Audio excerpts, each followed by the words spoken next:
The hidden belief you must get rid of. Law of Assumption Lecture. LDISANDGNEMEN. There comes a moment in every person's life when something inside quietly asks a dangerous question. What if everything I have believed about myself is wrong? Not wrong in a small way, not mistaken on the surface, but wrong at the very root. Because long before money, relationships, success, or failure ever appeared in your world, something else was already shaping your destiny. A hidden belief, silently directing every outcome you see today. Most people think their struggles come from circumstances. They believe it's the economy, their past, their family, their luck, or the people around them that determine what is possible. But the truth is far more unsettling and far more powerful. The world you experience is not happening to you, it is happening from you. Your outer life is nothing more than a mirror, faithfully reflecting the story you tell yourself in the deepest part of your mind. And here is where it becomes uncomfortable. Because if the mirror keeps showing you limitation, delay, rejection, and frustration, then somewhere within, there must be a belief that says, "This is what I am." Not what you want, not what you hope for, but what you assume yourself to be. We are here today to talk about the most dangerous belief a human being can hold. Not a belief in failure, not a belief in being unworthy, but the belief that what you desire is still somewhere in the future. That subtle, innocent sounding idea, "not yet," is the invisible wall between you and the life you have been praying for. It keeps people stuck in cycles of waiting, striving, and almost getting there, without ever stepping into the reality they want. You see, life does not respond to what you wish for. It does not even respond to what you work for. It responds to what you quietly expect. It responds to what you are convinced is true about yourself when no one else is listening. And most people, without realizing it, expect delay. They expect struggle. They expect things to be hard. They expect happiness to come someday, after something else finally happens. But what if that someday is the very thing keeping everything away? What if the moment you decide, internally and completely, that something is already yours, reality has no option but to rearrange itself to match that assumption? This is not philosophy. This is not positive thinking. This is a law, just as real and just as exact as gravity. Tonight, you are not here to learn how to get what you want. You are here to discover why you have been trained to wait for it. You are here to uncover the hidden belief that has been quietly telling the universe, "Not yet." Even while your lips say, "I want it now." And once you see that belief clearly, once you recognize it, it loses its power over you. Because the moment you stop waiting, life starts delivering. And that is where everything changes. The enemy is not the world, it is the identity you secretly wear. Most people spend their entire lives fighting the outside world, believing their problems come from people, from circumstances, from luck, from the economy, or from timing. They think if only something out there would change, everything inside would finally feel right. But the outer world is not the enemy. It has never been the enemy. It is only the screen onto which your inner identity is being projected. You do not live in a neutral universe. You live in a universe that responds to who you believe you are. Every experience you encounter is filtered through the identity you quietly wear inside. Not the personality you show on social media. Not the confidence you try to project. But the version of yourself you assume to be when you are alone in your thoughts. That identity speaks without words. It is felt. It is known. And reality listens to it with absolute obedience. If you secretly see yourself as someone who is always overlooked, life will keep finding ways to overlook you. If you see yourself as the one who always has to struggle, life will make struggle feel normal. If you see yourself as the one who is almost there, the world will give you just enough progress to keep you hoping, but never enough to let you arrive. This is why two people can live in the same city, have the same opportunities, and yet experience completely different lives. They are not living in different worlds. They are living in different assumptions of who they are. Your identity is not something you consciously choose most of the time. It is something you have accepted through repetition, through childhood experiences, through disappointments, through what you were told and what you concluded. And once that identity is formed, it begins to operate like a lens through which everything is interpreted. When something good happens, the identity says, "I deserve this," or "This won't last." When something bad happens, the identity says, "Of course," or "This is just how life is." And slowly, the story hardens into fact. The world is not reacting to your desires. It is reacting to your self-concept. That is why effort often feels useless. You can take action from a place of insecurity and still fail. You can work hard while secretly believing you are behind, and reality will keep you behind. The invisible identity will always overpower the visible effort. Most people think they are trying to change their lives, but they are really just rearranging the furniture inside the same old self. You can move to a new place, get a new job, meet new people, and still feel the same patterns repeating. Why? Because the one who moved, the one who got the job, the one who entered the relationship, is still wearing the same identity. And that identity must reproduce itself in every environment. This is why running away never works.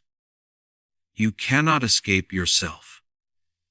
The enemy is not the world that seems to oppose you. It is the self-image that keeps instructing the world how to treat you. You are always being confirmed. Not by fate, not by luck, but by your own assumption of who you are. A person who assumes they are chosen will see doors open where others see walls. A person who assumes they are unwanted will see rejection, even in neutral situations. The events may look random, but the pattern is precise. Your life is not chaotic. It is loyal. It is loyal to the story you tell yourself about yourself. If you want to know what you truly believe, don't look at your affirmations. Look at your experiences. They never lie. Your relationships reveal who you think you deserve. Your finances reveal how much you feel allowed to receive. Your health reflects how safe you feel in your own body. Your career reflects how worthy you feel of success. These are not punishments. They are reflections. And the most dangerous identity is not, I am a failure. It is far more subtle. It is, I am someone who is still becoming. That sounds hopeful, but it keeps you stuck. Because becoming implies not yet being. And not yet being creates endless delay. When you see yourself as on the way, the universe keeps you on the way. When you see yourself as almost there, life keeps you almost there. The identity of waiting produces a life of waiting. You do not get what you want when you finally feel worthy. You get it when you decide you already are. The moment you shift identity, everything else must follow. This is why sudden breakthroughs happen. Not because circumstances changed, but because someone internally stopped seeing themselves as the old version. They stopped being the one who waits, hopes, and tries. They became the one who expects. Expectation is identity in motion. The moment you assume a new role, the universe scrambles to give you lines that match it. If you assume you are loved, people start treating you that way. If you assume you are successful, opportunities begin to align. If you assume you are chosen, coincidence becomes constant. Reality does not test you. It reflects you. So the work is not to fix the world. The work is to notice who you are being. Ask yourself, who do I think I am when no one is watching? The one who hopes. The one who fears. The one who waits. The one who struggles. That answer explains everything. You do not need more techniques. You need a new identity. Because the world you want already exists. The only thing missing is the version of you who belongs there. And the moment you decide to be that version, the world will finally recognize you. Your subconscious never argues. It only obeys. Your subconscious mind is not a thinker. It is a recorder. It does not analyze whether a belief is true or false, healthy or harmful. It simply takes whatever you repeatedly impress upon it and accepts it as law. Once accepted, it expresses that belief through the events, people, and conditions of your life. This is why two people can look at the same situation and experience completely different realities. One sees opportunity. The other sees danger. And whatever they see becomes what they live. The subconscious does not operate on logic. It operates on feeling and assumption. Whatever feels natural to you becomes what it accepts as real. That is why affirmations spoken from anxiety do nothing. You can say, I am successful 1,000 times, but if it feels unnatural, your subconscious rejects it. But you can think, nothing ever works for me, once with deep emotion, and it will be accepted immediately. Emotion is the language of the subconscious. This is why repeated disappointment is so dangerous. Every time you experience something not working out, your subconscious begins to expect failure. And expectation is not passive. It is creative. Whatever you expect, you prepare for. Whatever you prepare for, you invite. You are not reacting to life. You are reenacting it. Your subconscious is always listening, not to what you say you want, but to what you assume will happen. An assumption is always stronger than desire. Desire says, I want.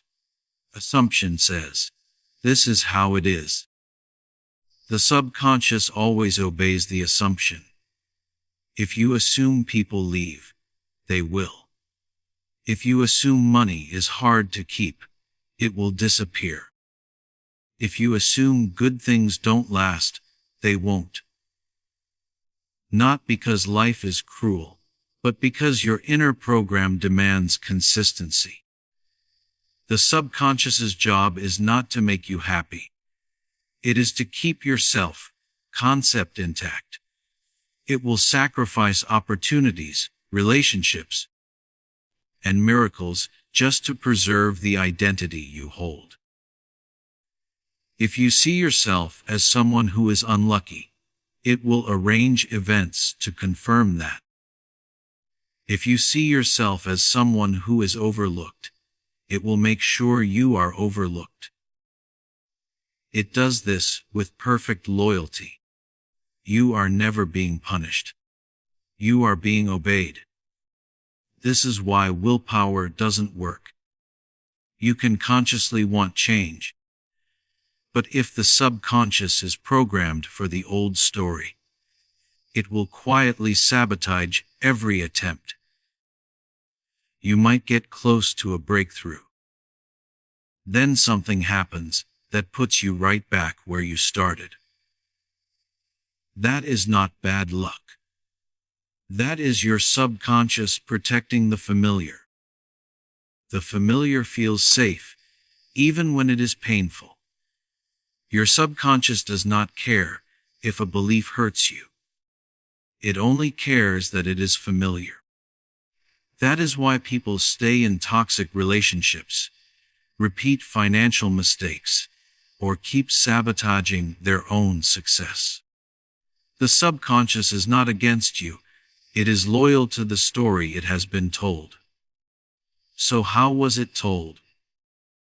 Through repetition, through emotion, through experience. Every time you said, "This always happens to me," you trained it. Every time you felt rejected, abandoned, or not enough, you reinforced a pattern. Over time, the pattern became identity, and identity became destiny. The subconscious does not know the difference between imagination and reality. Whatever you feel to be true inside becomes your external experience. That means your greatest power is not effort, it is impression.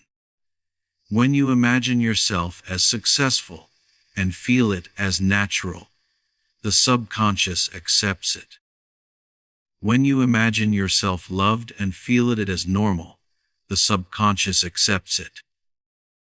And once accepted, it must find ways to express that assumption. This is why imagination is not fantasy. It is rehearsal. You are always rehearsing something. You are either rehearsing what you fear or rehearsing what you want. And whichever you rehearse with feeling becomes the script of your life. Most people are unconsciously rehearsing loss, delay, and disappointment all day long. They replay old conversations. They imagine worst-case scenarios. They worry. They doubt. And they wonder why their lives feel heavy. The subconscious is not sabotaging them. It is faithfully performing the play they keep writing. If you want to change the performance, you must change the script. But you don't do that by fighting the old thoughts. You do it by feeding the subconscious a new assumption until it feels normal. Normal is the goal. When success feels normal, you get it. When love feels normal, it stays. When abundance feels natural, it flows. The subconscious only resists what feels unfamiliar. But once a new idea is repeated with feeling, it becomes familiar. And then it becomes fact. This is why persistent imagination changes everything. When you fall asleep feeling fulfilled, the subconscious accepts that state as reality. When you wake up assuming things are working for you, the subconscious begins to arrange circumstances to match that assumption. You don't force results. You allow them by changing what feels true. The world you see is the subconscious mind made visible. So stop trying to change the mirror. Change the image being projected, because the subconscious never argues. It only obeys. The hidden belief that delays everything. It's not done yet. The most destructive belief you can hold is not that you are unworthy, unlucky, or incapable. Those are obvious. You can hear them. You can recognize them. You can fight them. The most destructive belief is far more subtle. It hides behind hope. It hides behind patience. It hides behind effort. It is the quiet assumption that whispers, "It hasn't happened yet." This belief is so dangerous because it sounds reasonable. It feels mature. It feels realistic. After all, you look around and you don't see what you want. So your mind concludes it must still be in the future. But the moment you accept that conclusion, you have locked yourself into delay. Reality does not move according to time. It moves according to state. A state is not a mood. It is an identity. It is the position you occupy internally.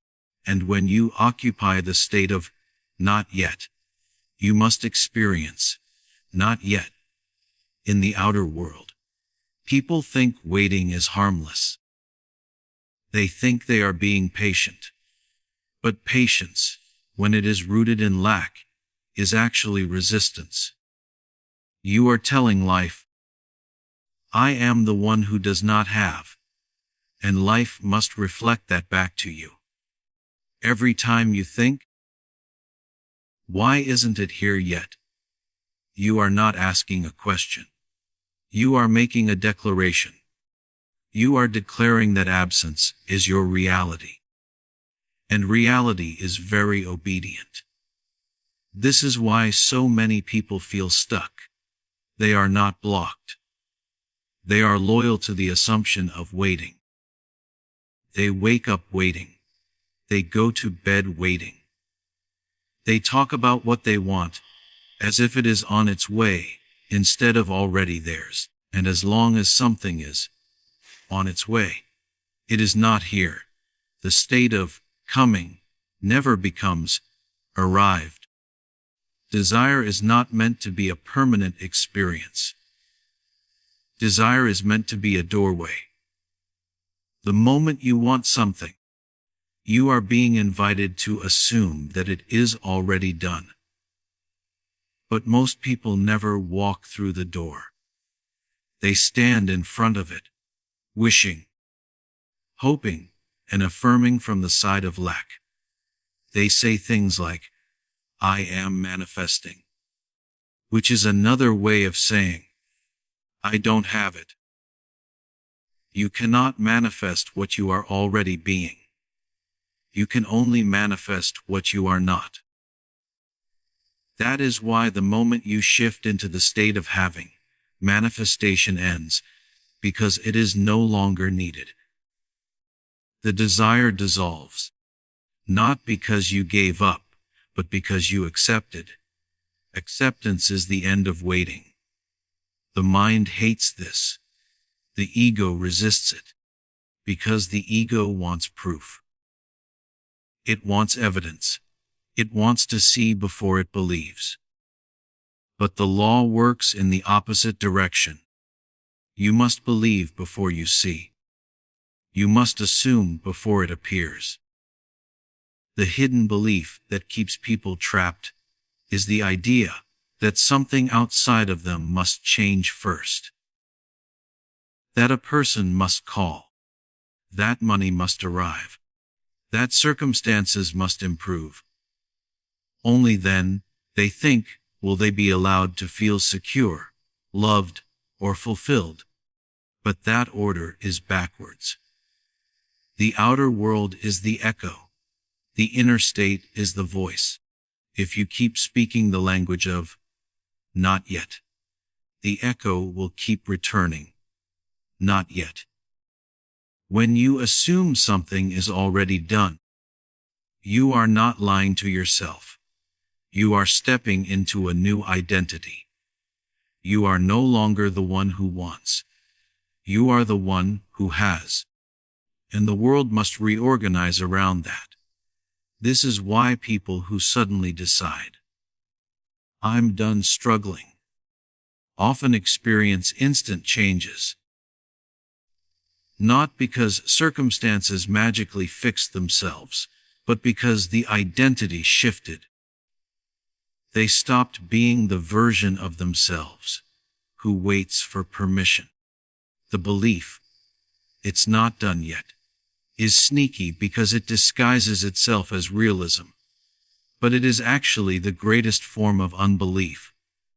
It says, I do not trust my inner state to create. It says, I need proof before I can rest. But proof comes after assumption, not before. Every great change in a person's life began when they internally said, it is done. Even while nothing seemed to agree. They moved into a new state. They felt different. They walked differently. They expected differently. And reality, being nothing more than a mirror, had no choice but to follow. Waiting is a habit. Expectation is a state. You break the habit by choosing the state. This does not mean pretending. It means identifying. It means letting go of the old role. The one who was always hoping, always trying, always just short of what they wanted. You are not meant to chase. You are meant to assume. The moment you stop saying own day and start living as if that day has already come, everything changes. Not gradually, not slowly, but fundamentally. Because the law does not care how long you have waited. It only cares who you are being now. And the one who assumes it is done cannot remain in a world that says it is not. One of them must give. And it is never the assumption. Why letting go feels like death to the ego. Letting go is one of the most misunderstood ideas in all of spiritual transformation. People think it means giving up on what you want, releasing desire, or becoming passive. But letting go has nothing to do with surrendering your dream. It has everything to do with surrendering the version of you that needed to struggle for it. The ego is not your enemy, but it is your identity. It is the story you tell yourself about who you are, how the world works, and what you deserve. That story was built through memory, emotion, and repetition. And it wants to survive. It wants continuity. It wants the future to look like the past, because that is what feels safe. When you try to change your life, what you are really doing is threatening the ego's story. The ego does not fear failure. It fears the unknown. Even if your current identity is painful, it is familiar. And familiarity feels like safety to the mind. So, when you begin to assume a new state, a new version of yourself who is loved, abundant, chosen, or free, the ego panics. Not because that state is bad, but because it is unfamiliar. It doesn't know how to exist there. This is why people self-sabotage right before a breakthrough. They are not afraid of losing. They are afraid of no longer being who they were. If you have identified yourself as the one who struggles, then peace feels threatening. If you have identified yourself as the one who waits, then fulfillment feels wrong. If you have identified yourself as the one who is always trying, then success feels undeserved. Letting go feels like death because, to the ego, it is. You are killing the old self-image. That old self was built to survive, not to thrive. It learned how to protect itself from disappointment by lowering expectations. It learned how to stay small to avoid being hurt. It learned how to delay joy so it wouldn't have to face loss. So when you decide to assume something is already yours, you are stepping outside of all that protection. You are no longer preparing for disappointment. You are allowing fulfillment, and that terrifies the ego. This is why people say things like, "It feels too good to be true," or "I don't want to get my hopes up." They are not being realistic. They are being loyal to an old identity that learned it was safer to want less. Letting go means releasing the need to control how, when, and if something happens. It means trusting the new state more than the old story. The ego wants proof. The new self wants alignment. When you assume something is done, you are saying, "I no longer need to monitor this. I no longer need to worry. I no longer need to try." And the ego hates that. Because worry is its job. Trying is its job. Struggling is its identity. When you let go, you take away its purpose. This is why so many people feel uncomfortable when things start going right. They find problems. They create drama. They overthink. They push away what they want. Not because they are broken, but because the old self doesn't know how to live without tension. Peace feels boring to a mind addicted to chaos. Letting go is not passive. It is a decision. It is the decision to stop being the one who needs to chase. It is the decision to stop being the one who is always behind. It is the decision to stop being the version of you who was created by fear. The ego says, "If I let go, I'll lose it." But the truth is, you only lose what you are trying to hold from a place of lack. When you hold something from a state of having, there is no fear. Letting go is not about giving up the desire. It is about giving up the doubt that you are allowed to have it. You don't let go of the dream.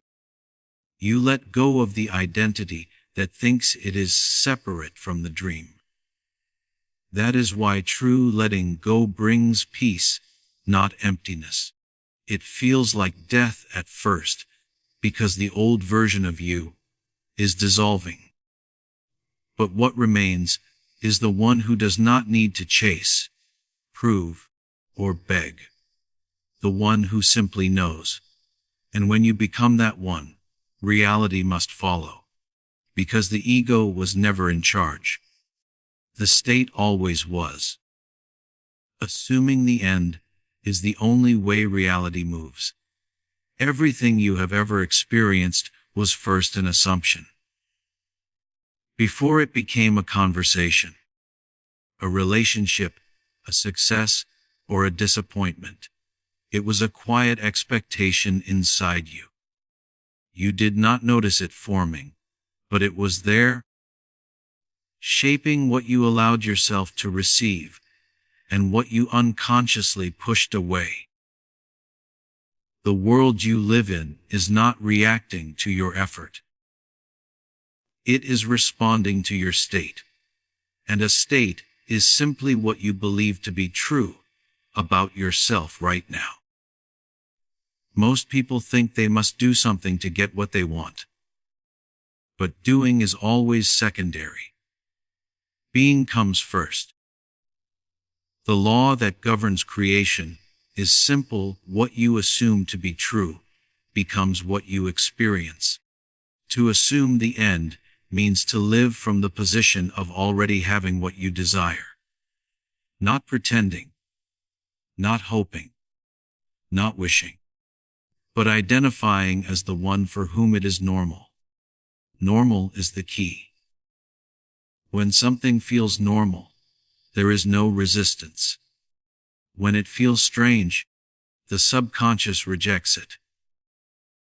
That is why people can say they want wealth, love, or peace, but still feel uncomfortable imagining themselves living that way. Their inner world is still loyal to a different identity. You don't get what you want when you finally feel ready.